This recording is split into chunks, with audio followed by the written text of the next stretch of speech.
Hello po guys, so welcome back po sa channel ko. To this video po, magsasauli po ako ng shirt ko dahil hindi ko na to nagagamit ng matagal. Sayang naman po kasi kung itatago ko lang to sa bahay na pwede naman pakinabangan ng iba kung bakit isasauli ko siya para magamit naman ng iba at mapakinabangan pa.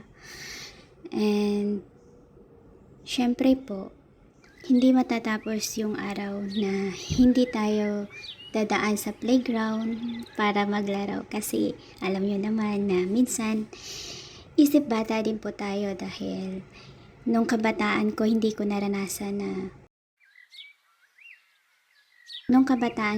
ko kasi naranasan na magkaroon ng oras para makapaglaro at maranasan na magiging bata kung kailan tumanda saka naman nagiging isip bata.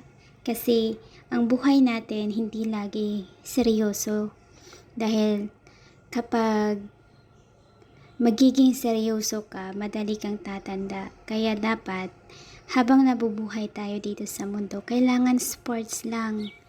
May oras na magiging seryoso, may oras din na magiging isip bata po tayo. So we are on the way going to the playground para maglaro po tayo and enjoy the life, enjoy the moment. Sabi nga, kung araw-araw nagigising ka, that is a new opportunity para magawa mo yung mga hindi mo pa dapat na gawa dati.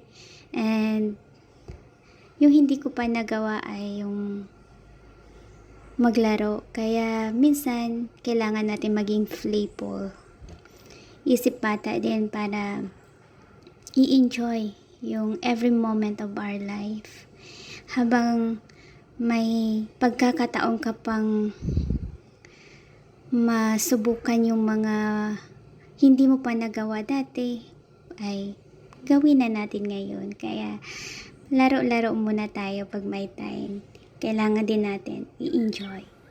At kung mapapansin nyo, ang aga ko kasi kaya hindi pa nalinis yung paligid ay gala ng gala na ako. Kaya medyo may mga dahon pa talaga sa paligid kasi naglilinis pa talaga yung maintenance.